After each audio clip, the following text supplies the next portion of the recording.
Raise the rudders! Raise the sails! Raise the sails! Captain, an unidentified ship is approaching. Over. Roger. Wait, is that an enterprise sales solution? Reach sales professionals, not professional sailors. With LinkedIn ads, you can target the right people by industry, job title, and more to reach the professionals who are more likely to find your ad relevant. Plus, with 1 billion members on LinkedIn, that means you'll have access to 130 million decision makers and 10 million C-level executives. That's a lot of millions of the right people. Get started today and see how you can reach the right buyers with LinkedIn's enhanced targeting tools. We'll even give you a $100 credit on your next campaign. Go to linkedin.com/MPN to claim your credit. That's linkedin.com/MPN. linkedin.com/MPN. Terms and conditions apply. I can say to my new Samsung Galaxy S25 Ultra, hey, find a keto-friendly restaurant nearby and text it to Beth and Steve. And it does without me lifting a finger, so I can get in more squats anywhere I can. 1, 2, 3. Will that be cash or credit? Credit. 4. Galaxy S25 Ultra, the AI companion that does the heavy lifting so you can do you. Get yours at Samsung.com. Compatible with select apps. Requires Google Gemini account. Results may vary based on input. Check responses for accuracy.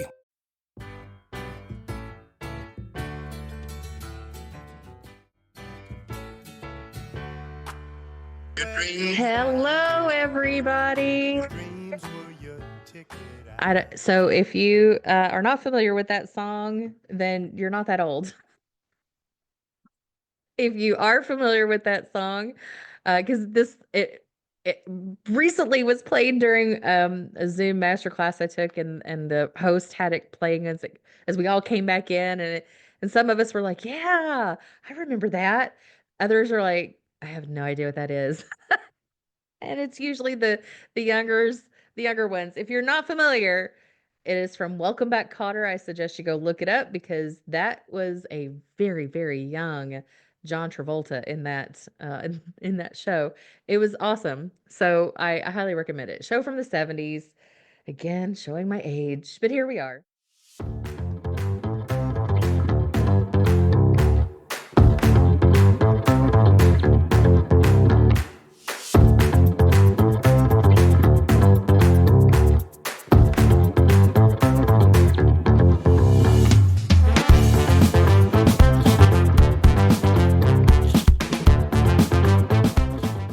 Welcome back to Small Business Success Talk.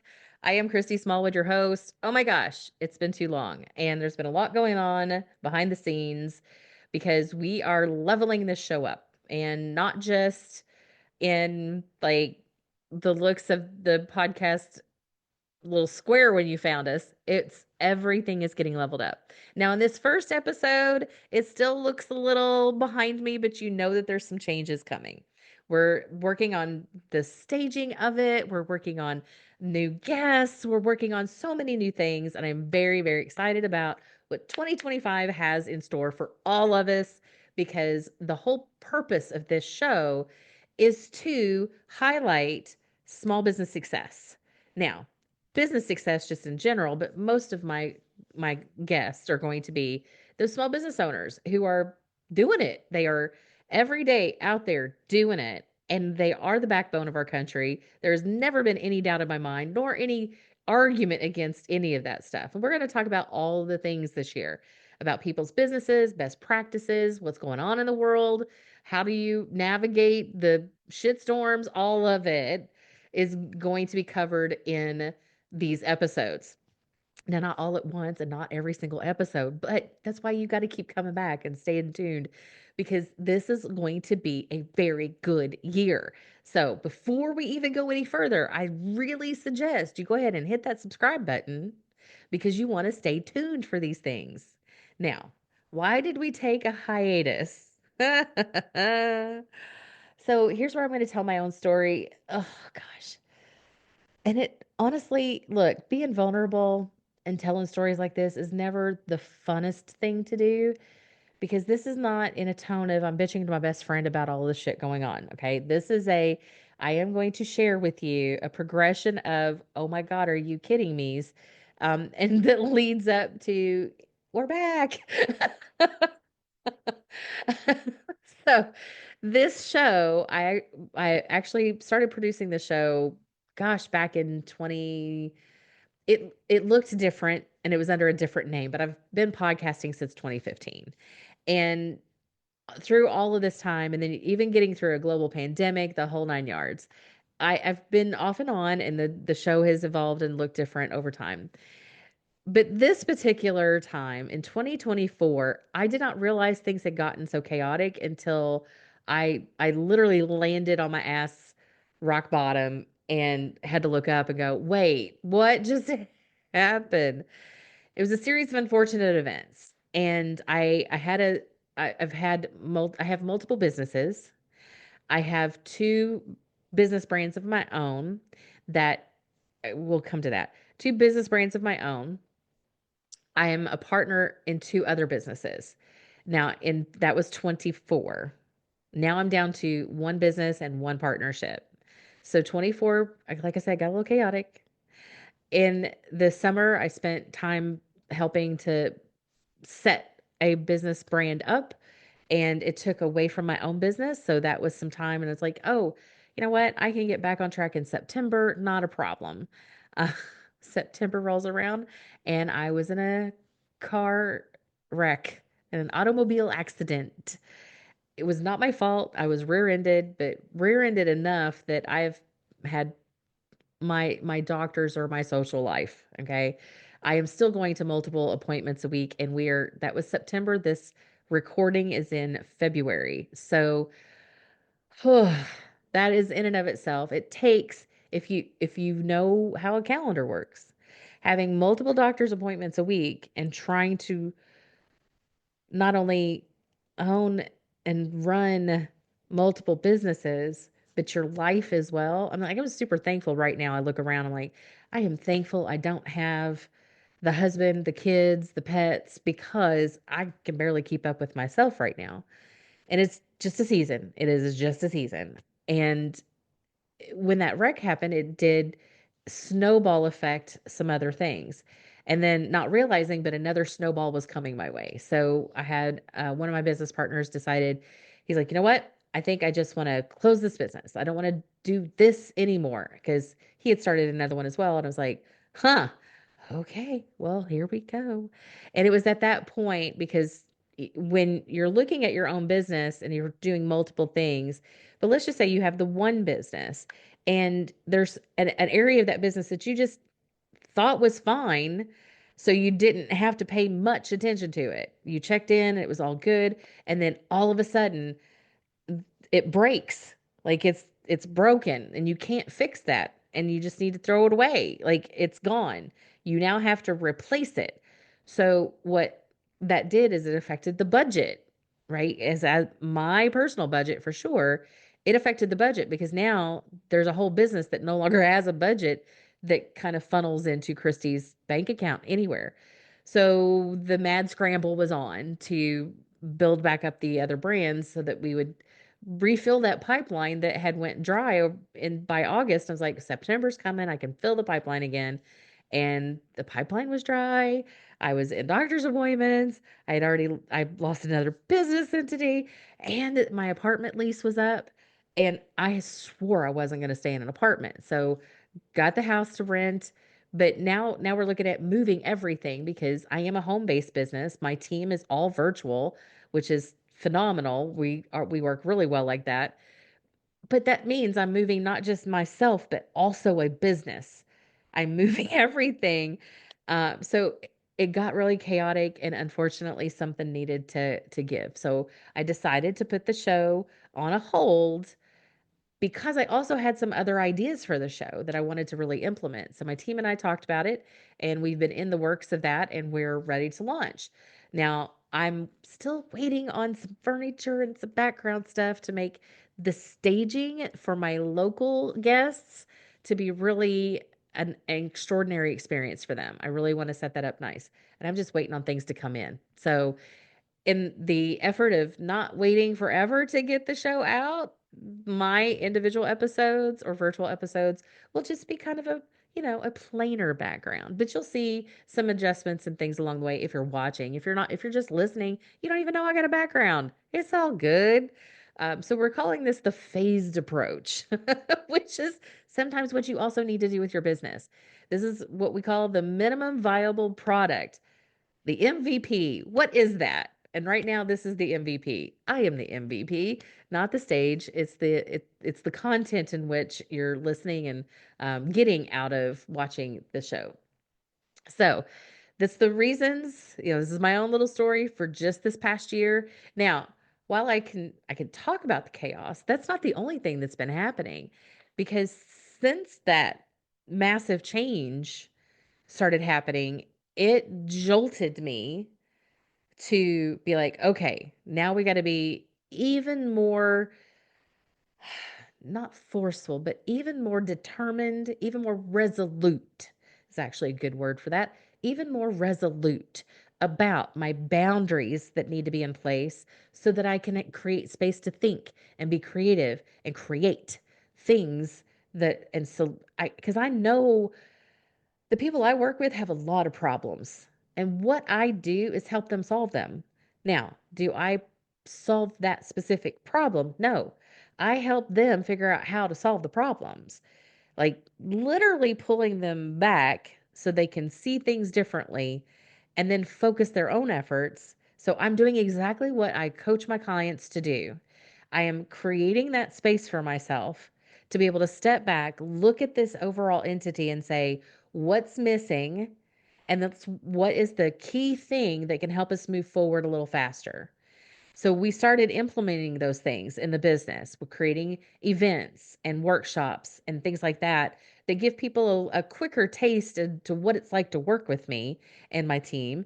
And then now we're stepping into the packaging aspect of things, because again, stepping back and looking, literally writing stuff out on the whiteboard and just stepping back and be able to see, oh, I am missing that piece.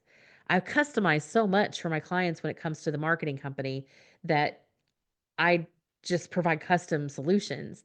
And yet it's not providing an easy button for the people out there. So if you are in a service business, consider packaging something to give somebody an easy button, an easy entry. Say they've never hired marketing people before. What does that look like in their first thing? Like, what is the thing I know that can help them see a real result faster? Well, I've created that little package. Now, part of the other thing that we're changing around here is, like I mentioned before, I have two businesses of my own. Well, now we're merging it into one. So there's more information coming out on that. We're launching the new brand soon. And I've been real nervous about it because I'm even more out front. There's no more brand names to hide behind, and that'll be a separate episode. I'll talk about that more. But with the merging back of all of the services under one umbrella, what that does for my team is it takes a lot of stress off, because now we're not going to be, shortly as this coming down the pike, they won't be creating content for two separate brands internally. Now it'll just be one, and that one brand is going to have everything going into those channels.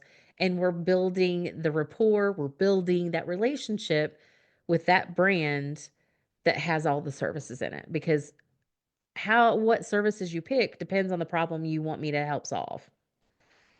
If it's all the problems, that's coaching. If it's one specific problem, then we do a spark session. If it's marketing, I have a full portfolio of services for that.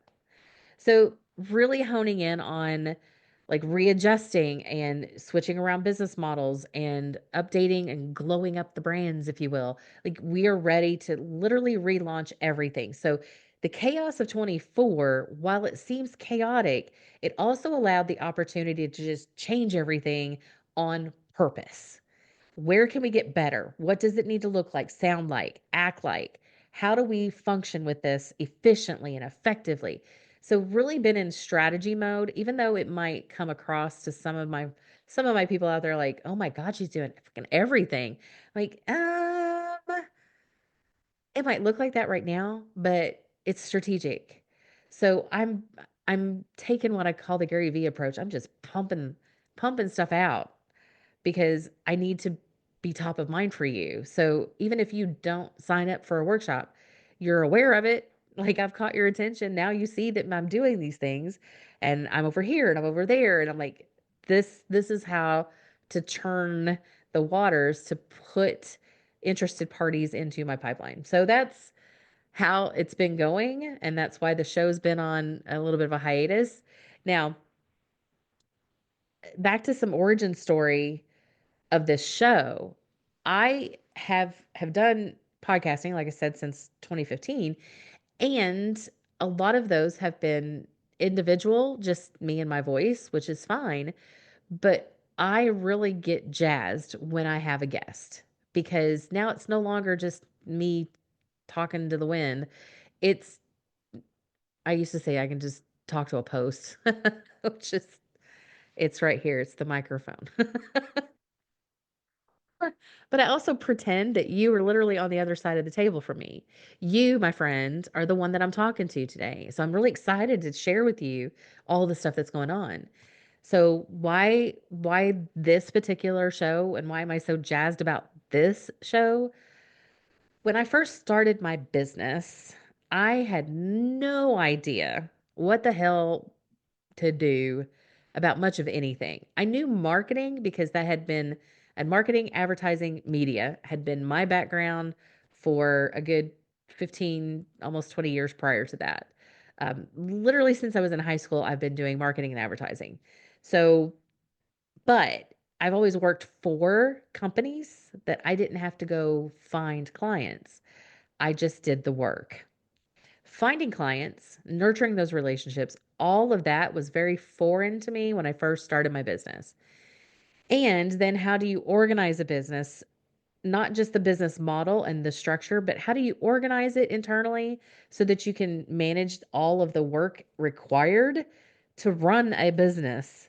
And I'm not talking just your marketing. I'm not talking just making the pie. I am also saying the legal stuff, the bookkeeping stuff, the be the janitor day, the tech update day. Like who's doing all of the stuff to run the business? I've also learned it can't be me doing everything. It has been me, but I am capped. As a solopreneur, there's a certain point that you become capped if you are literally doing everything. So, one of the first pieces of advice that I saw in a book somewhere when I started my business was make sure you get a bookkeeper and an attorney. And I did not do that in the beginning. I have them, I have it happening now, but it was not so much a horrible lesson to learn, but it was a an awareness over time that, oh, I suck at bookkeeping. I don't like to be doing this every day. It just drives me crazy. I love numbers. Don't get me wrong. I love to see money in the bank account, and I'm really good at doing budgets, but all of the other stuff, not my forte. So get help. You can't grow a business by yourself. That also leads into you can't grow a business by yourself. You really do need to get out there, meet people, have those conversations. Like, what does your sales process look like? Again, while I know marketing and I know not just basic marketing 101, I will admit after almost 30 years of doing this, it's hard to keep up with the new tech. Like the evolution of how fast tech and tools comes out is just mind-blowing. It is whew, it is a lot to keep up with. So where I focus is making sure the basics still apply regardless of the tool you're using. So let's make sure that your fundamentals are in place. It's almost like marching band. I did a blog article on that. Marketing is a lot like marching band. Your fundamentals are still extremely important. If you don't have those in place, you can't do the rest. So I felt pretty confident when I started my business. I knew the fundamentals of marketing. I knew how to promote things that should just happen, right? Magically. That's how it happens. Put the sign up. People will know. They come. No, that's only in movies. There's more work to be done. And when I say work, it is paying attention, like having a strategy is really about paying attention to the details. What am I missing? What do I need to do next? What's really going to get me to that next level? How do I make this work and how do I get paid? While I love what I do, like, how do I get paid for it? Great, let's figure that out. So, all of that stuff was in my brain as I wanted to create this podcast because small business doesn't get near enough kudos just across the board or attention. Anytime you see things out there, you're always looking at those people who've made 50 million, billion, gajillion dollars and they've got the jet and they've got this and that. They've been on the cover of Success Magazine, which is awesome. They've paid their dues, they've made it up there. But I want to talk to these people who are still making it. What are you doing on a daily basis to get yourself out of a funk when I need to know that? What are you doing to make sure that your team is in place and on board? I need to know these things. What are you doing to be innovative in this world? I kind of like to know that. That jazzes me. What are you doing to be successful? And what is your version of success? I really need to know that. Because as I grew up in my generation, it again, welcome back, Cotter. My generation was taught it capitalism is not a bad thing, but the way we were taught it is that the only way to be successful is to, and then there was a certain picture of what success looked like, and it was having all of the stuff. That grand amount of money is equal to having all of the stuff. When in fact, when my guests come on, that is not the first thing they say out of their mouth. Money's important. We need that. It's a way to keep score for some people. For other people, it's a way to buy the extra tools that you need. Like it is a resource. That's it. It's a tool to be used to generate more tools in your business. That's all money really does. Because these people who are doing it out here every day, making it happen, are doing it because there's an intrinsic value to why they're doing what they're doing. Their their whole reason to do it is because something about their life needed to matter. Significance, freedom. They wanted to honor somebody that was in the family that went through a horrible situation and the solution was not there for that person. And now they've created a solution because, right, I love these stories that generate inspiration and motivation and give me more knowledge and understanding of how the business world really works. Corporate can stay corporate, can stay corporate. They have their own culture, their own rules of engagement. How they bring in money is vastly different than how small to medium businesses run. So a small business person is still going to be connected in their community, like hands-on connected in their community. You don't get to see all of the great things that happen because small business people are involved. We literally are running the country from the ground up, is what small business does. What challenges we have are also things that we talk about because coming from those outside entities like a global pandemic or some new political whatever or some dire straits sort of thing, natural disaster, who the hell knows what just happened. But we do have a lot of threats that come at us all the time. And yet, that small business owner is the epitome of the spirit of humanity by continuing to keep going. And that inspires me to keep going. And I want to grab their stories and I want to be able to share that with you, my listeners, my watchers, because I know over time you're going to continue to share it with your friends because it's that important. It's important for us to build this business community to be really rock solid because we're the ones doing it. We're making it every single day. And that's what I hope that you have to look forward to because I know I'm looking forward to the rest of 2025. And we've got some other surprises going along the way too. Let's make no mistake. I'd like to try to make it a little fun as we're doing it because I have speaker friends and they're very helpful. So I'm really looking forward to some of these segments that are coming up this year. Please be on the lookout for some things. Again, like, subscribe, stay tuned, make comments. If there's something that stood out for you in this episode, please comment. Let's create that conversation. Let's keep it going. Let's keep talking about success. Thank you, and see you again on the next episode of Small Business Success Talk. I've been your host, Christy Smallwood.